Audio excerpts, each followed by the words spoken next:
Ravi de vous savoir nombreux au rendez-vous pour partager de nouvelles informations économiques. Bienvenue à toutes et à tous sur Sika TV. Voici pour commencer les principaux titres de cette édition. À tout de suite. Marasme économique en Égypte. Malgré les réformes prises par le président, les Égyptiens sont sujets à une grave crise économique.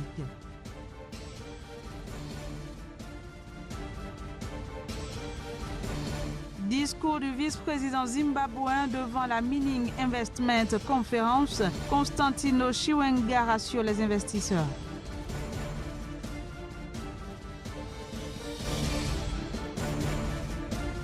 Puis, bonne nouvelle pour la France, la croissance du PIB du pays a été revue à la hausse de 2% en 2017.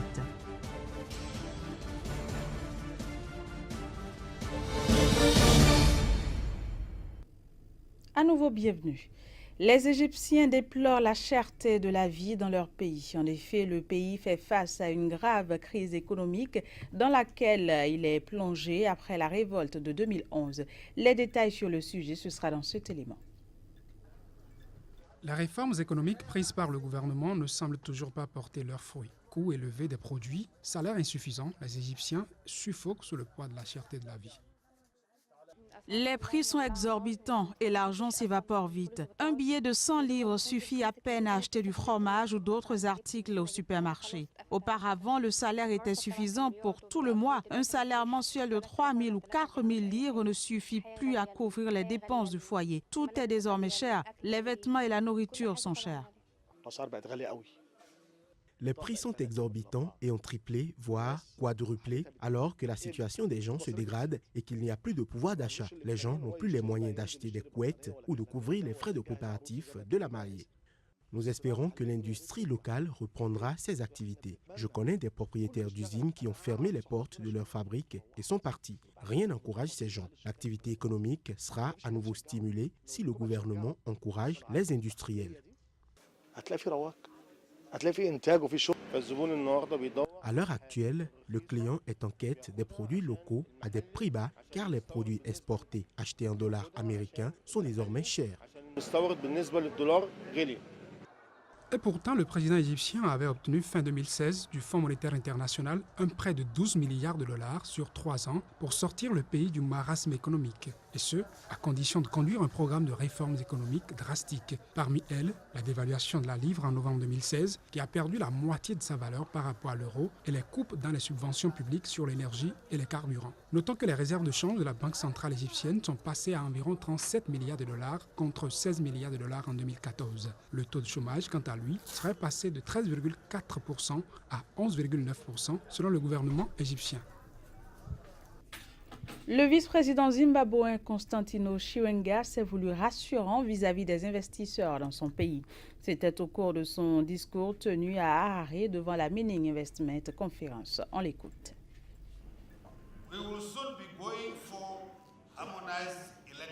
Nous allons bientôt procéder à des élections harmonisées, mais il n'y a pas lieu de s'inquiéter vis-à-vis de l'incertitude politique et cela ne devrait pas nuire à vos décisions d'investissement.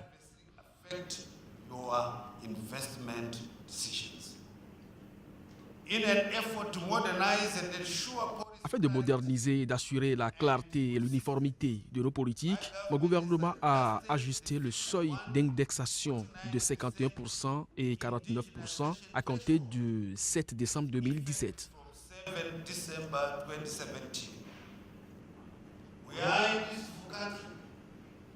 Nous sommes un pays paisible et je vous invite tous à profiter de ce climat d'affaires paisible pour faire des affaires avec nous. L'exposition des produits du marketing relationnel de CUNET se poursuit au centre d'exposition et des foires du Togo. Une exposition qui connaît l'affluence de nombreux jeunes. Ces derniers donnent leur avis sur les stands des expositions. Ils interviennent ici au micro de Ferdinand Gadé, notre correspondant à Lomé. C'est une très grande opportunité que nous avons saisie parce que ça va nous permettre de gagner. Moi, actuellement, je suis rentrée dans CUNET parce que ça va me permettre de réaliser tous mes rêves, toutes mes grandes visions. J'ai commencé ce business le 7 novembre 2017 Je suis très ravi de bien commencer cette opportunité parce que dans cette opportunité, je sais bien que ça va me permettre de réaliser beaucoup de rêves, mes rêves les plus fous en fait. Ça va me permettre de sauver beaucoup d'amis avec cette opportunité, ils vont réaliser beaucoup leurs rêves. Pour le chômage des jeunes au Togo, je peux garantir aux jeunes qu'avec une aide, il n'y a pas match. Puis en France, l'Institut national de la statistique et des études économiques revoit la croissance à la hausse. Selon l'institution, le produit intérieur brut du pays a augmenté de 2% l'an dernier, soit 0,1 point de plus que ce qui avait été préalablement annoncé. Le point dans ce reportage. Bonne nouvelle pour l'économie française. La croissance du produit intérieur brut français a atteint 2% l'an dernier selon l'Institut national de la statistique et des études économiques, soit 0,1 point de plus que ce qu'il avait préalablement annoncé. Ce rebond est dû à la croissance qui s'est avérée plus dynamique que prévu au premier trimestre, période au cours de laquelle le produit intérieur brut a augmenté de 0,7% au lieu de 0,6%. L'estimation pour les 3 autres trimestres reste inchangée. Cette croissance annuelle est de loin supérieure à celle de 2016 qui n'était que de 1,1%. Selon l'organisme public, la bonne dynamique enregistrée en 2017 devrait se poursuivre en 2018. L'Institut de statistique prévoit ainsi une croissance de 0,5% puis de 0,4% respectivement au premier et au deuxième trimestre, grâce notamment à la bonne tenue des exportations. Pour l'ensemble de 2018, l'institution n'a pas encore publié de prévision. Toutefois, selon le FMI, la croissance devrait être de 1,9%. Dans son projet de budget, le gouvernement français, lui, a tablé sur une hausse du PIB de 1,7%, sans pour autant écarter une éventuelle bonne surprise. Suite et fin de l'entretien sur les secteurs les plus porteurs en Côte d'Ivoire, c'est juste après ceci. Et avec moi sur ce plateau, Casimir Pédio, notre invité qu'on ne présente plus. Bonjour et bienvenue à vous. Bonjour, général.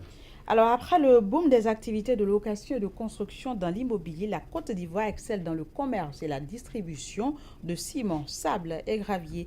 Est-ce là une conséquence directe du boom du secteur de l'immobilier? Oui, génial, vous l'avez compris, c'est la conséquence directe donc de cet engouement désormais du foncier au niveau de la Côte d'Ivoire, de cette envie donc des Ivoiriens de disposer d'un local approprié pour leur business, mais aussi de l'État de construire donc désormais des logements sociaux, mais aussi des infrastructures routières. Et désormais en Côte d'Ivoire, le ciment, le sable et le gravier ont connu donc un accroissement qui aujourd'hui fait que le secteur est en pleine expansion au niveau des grandes villes du pays. Tenez par exemple au niveau des usines de production de ciment, les master distributeurs ont beaucoup plus développé des aptitudes visant aujourd'hui à davantage attirer la clientèle, où par exemple des objectifs de 1000 tonnes sont fixés aux distributeurs agréés donc de ces masters-là pour véritablement pouvoir faire vendre davantage donc leur ciment. Et d'ailleurs, on annonce le plus riche africain, Alingo Dangote, qui bientôt va installer donc des usines de production de ciment au niveau de la Côte d'Ivoire, parce que le secteur est aujourd'hui pourvoyeur de richesse.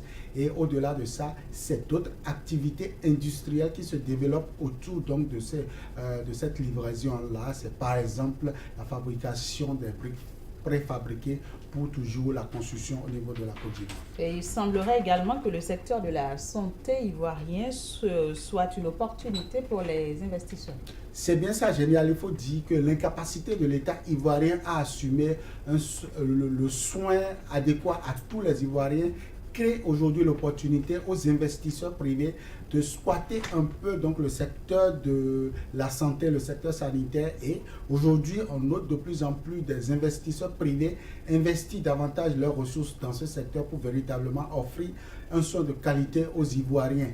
Au-delà donc de ces investisseurs-là, c'est également des activités, de petites activités qui se développent autour, telles que par exemple la réparation donc de ces appareils médicaux sanitaires qui aujourd'hui commencent donc par être réparés sur place au niveau d'Abidjan, contrairement à ce qui était vu il y a de cela quelques années encore, où c'était une expertise voilà, étrangère qui était sollicitée pour arriver donc à bout de ces appareils. Aujourd'hui, Abidjan peut réparer un certain nombre, offre la technicité dans le domaine. Autre activité qui semble marcher dans les grandes villes comme Abidjan en Côte d'Ivoire aujourd'hui, c'est le service de garderie d'enfants et de crèche. Comment est-ce que les investisseurs peuvent profiter de cela? Il faut déjà dire, Génial, que cette activité-là fait partie des toutes nouvelles activités qui sont en train donc de se développer au niveau de grandes villes, notamment à Abidjan, en ce sens que il y a la hantise des nounous que nous avons traditionnellement dans les maisons, l'insécurité au niveau des enfants a donc créé donc cette envie au niveau des parents qui veulent désormais assurer plus de sécurité, mais aussi une bonne éducation à leur progéniture. Et donc, ils envoient de plus en plus leurs enfants vers les crèches et aussi les garderies. Ceci permet désormais donc d'avoir une certaine sécurité. Alors, cela a créé au niveau donc des investisseurs privés l'envie de doter la Côte d'Ivoire, enfin, certaines villes comme Abidjan, comme Bobo Dioulasso et bien d'autres, comme Plateau et autres, de ces crèches-là qui aujourd'hui peuvent pallier un tant soit peu à ces insécurités que nous avons au niveau des ménages. Alors que la Côte d'Ivoire est en train donc de moderniser ses activités, notamment au niveau de la jeune féminine, on note la croissance au niveau des garderies, ce qui permet forcément aux Ivoiriens d'aller vaquer pleinement à leurs activités en toute quiétude. Un mot sur l'économie numérique en Côte d'Ivoire.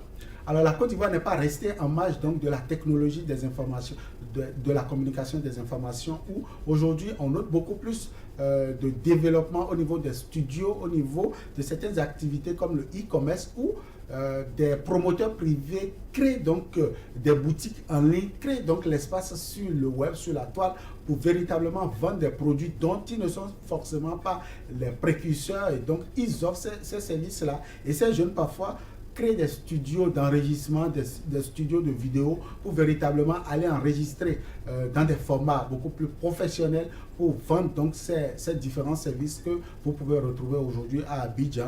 Et donc voilà encore un secteur qui est en train donc de se développer au niveau d'Abidjan. Je crois que la Côte d'Ivoire a compris aujourd'hui la nécessité de joindre donc l'utile à l'agréable, de joindre donc les technologies de l'information, de la communication à ce qui existe déjà pour véritablement offrir un mieux-être à son économie.